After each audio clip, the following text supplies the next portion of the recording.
नमस्कार दोस्तों, polytechnic study centre में आपका फिर से एक बार स्वागत है।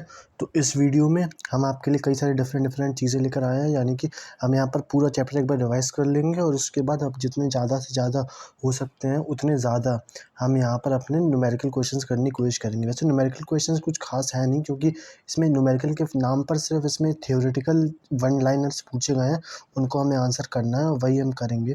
तो आओ यहाँ पर जान लेते हैं किसके बारे में हम लोग बात कर रहे हैं। सबसे पहले चैप्टर क्या पढ़ा था हम लोगों ने, देख लो एक बार। ये डिफरेंट केमिकल रिएक्शंस। अब केमिकल रिएक्शन डिफरेंट क्या थी वो देख लो एक बार। थोड़ा सा इसको लेकिन हो नहीं रहा है। चलिए, यहाँ पर केमिकल रिएक्शंस बेसिकली क्या होती है कि एक केमिकल रिएक्शन यानी कि हम लोगों ने कुछ प्रोडक्ट, एक मतलब रिएक्टेंट लिया हम लोगों ने यहाँ पर, उसको हम लोगों ने कुछ एक अंडर सर्कमस्टांसेस यानी या तो हीट करा या तो कुछ केमिकल डाला, यहाँ पे ऐड कर दिया हमने ये पूरा रिएक्टेंट में। उसके बाद हमें प्रोडक्ट यहाँ पर देखने को मिला, तो हमारे पास जो रिएक्टेंट था उससे हमें यहाँ पर प्रोडक्ट देखने को मिली है। तो ये पूरी रिएक्शन का होता है। और यहाँ पे एरो के ऊपर जो आता है उसे हम या तो प्रमोटर कहते हैं या तो हम कैटलिस्ट कहते हैं। प्रमोटर और कैटलिस्ट में अंतर होता है, क्योंकि कैटलिस्ट हमारा वो होता है जो रेट को ऑल्टर कर देता है और प्रमोटर एक अलग चीज़ होती है। चलिए यहाँ से देखते हैं एडिशन रिएक्शन क्या होती है। सबसे कॉमन रिएक्शन से एडिशन रिएक्शन होती है, सबसे सिंपलर होती है। इसमें बेसिकली क्या होता है, दो ए प्लस बी को मिलाकर हम सी बना दें। मान लो एक हो रहा होता तो ऐसे होता, C plus O2 gives CO2। Simply हम लोगों ने बना दिया यहाँ पर। इसके बाद सब्स्टिट्यूशन रिएक्शंस, यानी कि जब कोई एक, मान लीजिए कंपाउंड एक एलिमेंट के बीच में रिएक्शन हो रही है, लेकिन हमारा जो कंपाउंड के अंदर जो एलिमेंट है वो लेस रिएक्टिव है उस एलिमेंट से जो हमारा एडिशनली लाया गया है। जो यहाँ पर भी वही हुआ है, आप देख सकते हैं।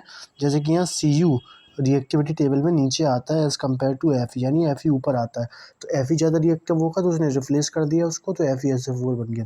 वैसे ये ज़्यादा ऐसा नहीं है कि कम रिएक्टिव था CuSO4, बस बात ये थी कि जो हमारा Fe था वो ज़्यादा रिएक्टिव था तो रिप्लेस कर गया। ऐसे यहाँ पर है, देख सकते हैं आप। इसके अलावा इरिवर्सिबल और रिवर्सिबल रिएक्शन बेसिकली क्या होती है, मान लीजिए हमारे पास एक रिएक्शन है X + Y = Z + A।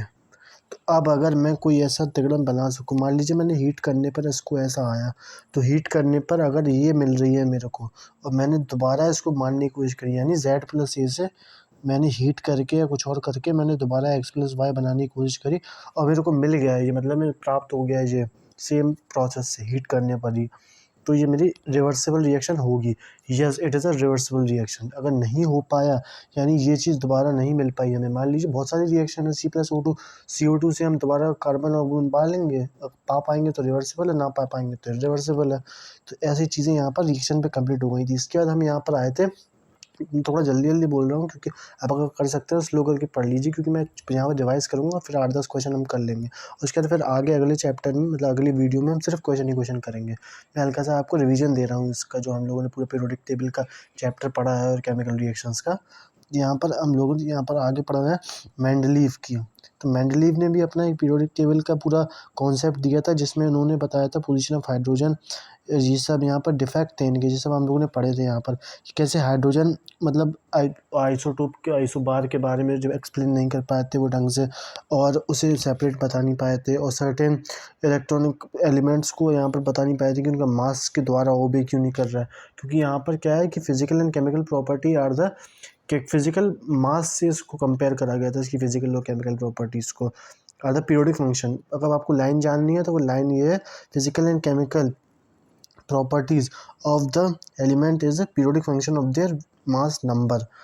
Mass, atomic mass होता तो वो मेंडलीव की बात हो रही है, अगर नंबर की बात होती है एटॉमिक नंबर की, तो वो मॉडर्न पीरियोडिक टेबल की बात चल रही है यहाँ पर, जो हमारी मोस्ले ने दी थी 1942 में। तो ऐसे यहाँ पर मोस्ले की बात आती है, तो इनकी दी हुई हम आज तक पढ़ते हुए आ रहे हैं, जो इन्होंने दिया था हमको, जो कि इनके भी कुछ खामीज़ थे, उन्हें बाद में पढ़ेंगे, लेकिन इन्हें 1942 में दिया था, मोस्टली ने दिया था। एटॉमिक नंबर पे बेस थी पूरी इनकी थ्योरी। और अब देखें थोड़ा आसान भी रहेगा, क्योंकि हर एक एलिमेंट का जो हम जानते हैं उनका एटॉमिक नंबर पे डिवाइड करना थोड़ा ज़्यादा आसान है, लेकिन इनके टाइम तक नहीं पता था, लेकिन मोस्टली ने ये चीज़ बताई। इसके बाद इनकी भी कुछ बीच में कुछ इनके अंतर दिए थे इन्होंने, ग्रुप्स और पीरियड्स में इनको डिवाइड कर दिया था, यानी ग्रुप्स को इनने, जो वर्टिकल कॉलम्स थे उनको इनने ग्रुप्स माना, और जो लेटरल कॉलम्स थे उनको इन लोगों ने पीरियड्स माना। तो ऐसे करके इन्होंने डिवाइड किया। कैरेक्टरिस्टिक्स हमने पढ़ी थी इसकी।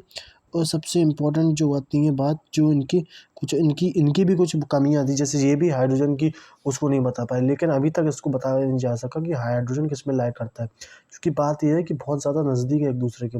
हम लोग क्या जानते हैं, क्लोरीन को, फ्लोरीन को, ब्रोमीन को, आयोडीन को इसीलिए रखा जाता है 11th ग्रुप में, क्योंकि इनके आउटर मोस्ट शेल में 1 इलेक्ट्रॉन होते हैं। और अगर आप फर्स्ट ग्रुप की बात करें तो वहाँ पर चीज़ों को इसलिए रखा जाता है क्योंकि वो एक मेटल होते हैं, और उनमें क्या होती हैं जो वो मेटल प्रॉपर्टीज़ को शो करते हैं, वो अर्थ में एल्कली मेटल होते हैं, इसीलिए उनको रखा जाता है। उनकी प्रॉपर्टीज़ सेम होती हैं, असेंडिंग डिसेंडिंग होती है उनकी, टॉप टू बॉटम या बॉटम टू टॉप जाने में, इसीलिए उसको वहाँ रखा गया। लेकिन दोनों में ही हाइड्रोजन फिट हो जाता है, इसलिए हम अभी तक ये डिसाइड नहीं कर पाए कि हम रखें किस में, लेकिन हमको पता है क्योंकि 1 होता है इसीलिए हम यहाँ पर फर्स्ट में ही रख देते हैं उसको। तो यहाँ पर ऐसी करके कुछ चीज़ें हैं जिसको अभी एक्सप्लेन नहीं करा गया है अभी तक, आप कर सकें तो कर दीजिए ऐसे करके यहाँ पर। और हम लोगों ने चीज़ें पढ़ी थी, एस ब्लॉक के बारे में जाना था पूरी, पी ब्लॉक के बारे में, D block, F block, electron affinity, इन सबको आप पढ़ लेंगे, इसमें ज़्यादा कुछ आज कठिन नहीं है। इलेक्ट्रोनेगेटिविटी।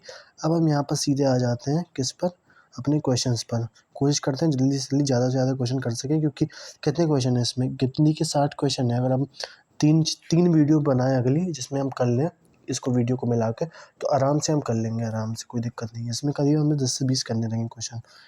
चलिए, which of the following is the most electronegative.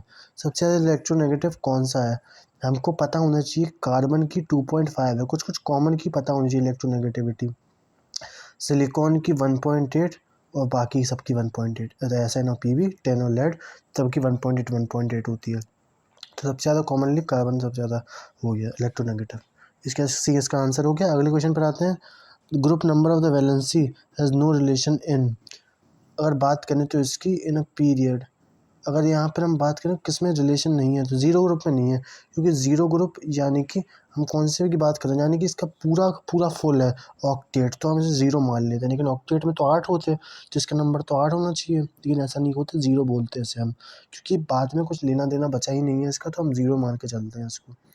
तो ऐसे इसको मतलब कोई इसमें कोई रिलेशन नहीं है। वैसे अगर ग्रुप 1 होगा तो उसमें पहले की बात कर रहे हैं हम, ग्रुप 2 होगा तो 2 की बात कर रहे हैं, 7 होगा तो हम अपने हैलोजेंस की बात कर रहे हैं। तो ऐसे डिफरेंट चीज़ें होती हैं, इनको हम लेके चलते हैं अपने पास। अब आगे बढ़ते हैं। तो in second periodic most acidic oxide in second period यानी कि कौन सा, हाइड्रोजन और हीलियम ऊपर आ जाते हैं, और लिथियम, उसके बाद बेरिलियम, बोरॉन, कार्बन, नीचे की बात चल रही है सारी की, नाइट्रोजन, ऑक्सीजन, फ्लोरीन, नियोन। अगर आप देखो यहाँ से तो वहाँ पर नाइट्रोजन पड़ रहा है बीच में, और यहाँ पर किसकी बात निकल कर आ रही है, boron, carbon, nitrogen, oxygen, fluorine तक भी आ रहा है। और हमको पता है सबसे ज़्यादा इलेक्ट्रोनेगेटिव कौन सा कंपाउंड होता है, FONS से आप पता कर सकते हैं। मतलब कॉमन चीज़ आप याद रख लीजिए, FONS कहीं भी आ जाए तो ये डिक्रीजिंग ऑर्डर है, यानी सबसे ज़्यादा इसकी है, सबसे उससे कम इसकी, उससे कम इसकी, उससे कम इसकी, क्या, इलेक्ट्रोनेगेटिविटी। अब ये याद रख सकते हैं फॉन्स के नाम से। तो इलेक्ट्रोनेगेटिविटी एसिडिक ऑक्साइड बनाती है, तो यहाँ पर इसकी वजह से यहाँ पर इसका F से हो जाएगा। On the basis of the valency the element of the group of the following function compound by the fluorine. इसमें यहाँ पर बेसिकली क्या पूछा गया है कि on the basis of the valency of the element in the following formula is 10 fluorine, कौन सा सही है, बेसिकली हमको ये बतानी है 10 के अकॉर्डिंग। तो हमको ये पता होना चाहिए कि यहाँ पर किसकी बात चल रही है। एक सेकंड मैं भी थोड़ा देख लूँ कैसे करना है इसको। तो यहाँ पर बेसिकली हमसे पूछा गया है, दोबारा पढ़ते हैं। On the basis of the valency हमको बताना है कौन सही होगा, SnF4 ही होता है सही। वैसे बहुत ज़्यादा हम पढ़ते भी हैं इन चीज़ों का, हमें यहाँ से भी पता हो जाना चाहिए, ये कंपाउंड ही बनेगा और कोई बनेगा ही नहीं, क्योंकि SN PB और C को हम साथ में पढ़ रहे थे ऊपर इलेक्ट्रोनेगेटिविटी वाले में, ये वाले फर्स्ट क्वेश्चन में। तो ये इन सबकी 4 ही होती है वैलेंसी। इसके बाद आ जाते हैं हम यहाँ पर, in a period the alkali element of the least atomic size. Alkali का लीस्ट एटॉमिक साइज़ किसका होता है, हाइड्रोजन का सबसे कम एटॉमिक साइज़ होता है। इनर्ट गैस का सबसे ज़्यादा क्यों नहीं होगा, क्योंकि बेसिकली इसमें 8 आ गए हैं, तो 8 के 8 भर गए अंदर, तो ज़्यादा बढ़ ही जाएगा। एल्कली मेटल का क्यों नहीं होता है, क्योंकि एल्कली मेटल का क्या होता है, 1 होता है, वो एक दे देंगे तो उनका फिर से पूरा हो जाएगा। लेकिन एल्कली की मतलब किसकी बात कर रहे हैं हम, सोडियम की। तो सोडियम में क्या होता है 11, यानी 281। अगर वो एक डोनेट कर देगा तो उसके बाद उसका ऑक्टेट तो रहेगा ना, तो उसकी वजह से उसका साइज़ 0 से मैच करेगा। इस वजह से यहाँ पर ये नहीं हो पाएगा, इसीलिए हैलोजन इसका सही आंसर हो जाएगा। फिर the following is least dense. यहाँ पर लीस्ट डेंस की बात निकल कर आती है, तो यहाँ पर बी हमारा लिथियम सबसे कम डेंस होता है। सोडियम को आप कंफ्यूज नहीं हुइएगा, इसकी सोडियम से आप मिला लीजिए ये सारी चीज़ें, क्योंकि सोडियम भी वैसे भी उसमें होता है। सोडियम को भी हम सोच के चलते हैं कि सोडियम ही सबसे लीस्ट डेंस होगा, क्योंकि वो काटा जा सकता है, लेकिन आप जब तक दूसरे के बारे में नहीं जानेंगे तब तक आपको समझ में नहीं आएगा ये सारी चीज़ें। चलिए आज की वीडियो के सिर्फ इतना ही, आगे पढ़ लेंगे हम अगले वीडियो में। तब तक के लिए आप अगर कोर्स लेना चाहें हमारा पॉलिटेक्निक स्टडी सेंटर का पॉलिटेक्निक एग्जामिनेशन के लिए, तो आप बिल्कुल कांटेक्ट कर सकते हैं, आपको सारी चीज़ें बता दी जाएंगी। या तो आप नीचे कमेंट में पूछ सकते हैं इनके बारे में, क्योंकि हमारे अभी तक उसमें अपडेट नहीं करा गया है अभी डिस्क्रिप्शन में, तो आप मेरे से यहाँ पर कॉन्टैक्ट कर सकते हैं कॉमेंट सेक्शन में, या तो आप मेरे को डायरेक्ट यहाँ पर मेरे इंस्टाग्राम पर फ़ोन करके इंस्टाग्राम पर पूछ सकना, फ़ोन मत करिएगा, इंस्टाग्राम पर मैसेज कर दीजिएगा और लिख दीजिएगा थोड़ा, क्योंकि मेरा वो पर्सनल इंस्टाग्राम है, तो मैं कंफ्यूज ना हो जाऊँ कि आप कौन है, जानता हूँ कि नहीं जानता हूँ मैं आपको। तो आप वहाँ पर ये लिख दीजिएगा, hi from polytechnic study centre, I want to know about this and this, so मैं आपको बता दूँगा ये सारी चीज़ें। चलिए धन्यवाद, मिलते हैं अगले वीडियो में।